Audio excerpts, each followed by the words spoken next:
আসলে এই গরুটা খুবই একটা ডেঞ্জারাস গরু। আচ্ছা। মানে যখন এটা আনা হয় হ্যাঁ।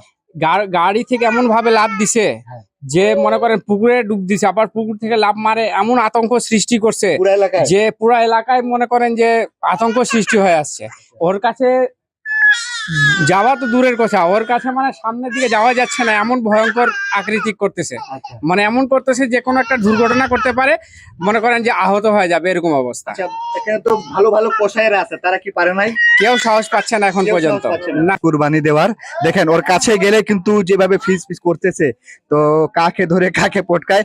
এখানে আশেপাশে যারা রয়েছেন তারাও কিন্তু আতঙ্কে রয়েছেন। অলরেডি যেখানে তাকে বাধা হয়েছে তার পাশে কিন্তু ক্যাম্পের পানি সরবরাহের টিউবওয়েল রয়েছে, সেটাও ক্ষতিগ্রস্ত হয়েছে এবং এটি একটি যাওয়ার রাস্তা। এই রাস্তা কিন্তু কাল থেকে বন্ধ রয়েছে, মানুষ আসা যাওয়া করতে পারতেছে না। সবচেয়ে বড় কথা, কুরবানি দেওয়ার কথা ছিল কিন্তু কুরবানি দেওয়ার সাহস পায়নি। ভালো ভালো কসাই এসেছে, মানুষজন এসেছে, কিন্তু তার কাছে কেউ ভিড়তে পারতেছে না।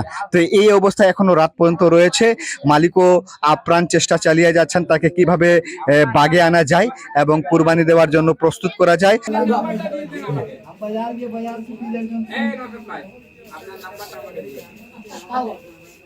বাত মারবে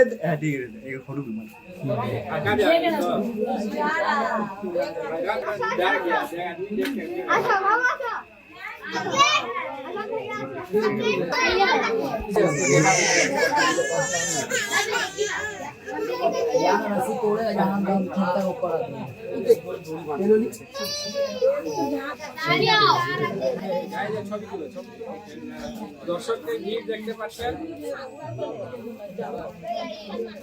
এটি হচ্ছে সেই পাগলা গরু, সৈয়দপুরের প্রথম একটা পাগলা গরু।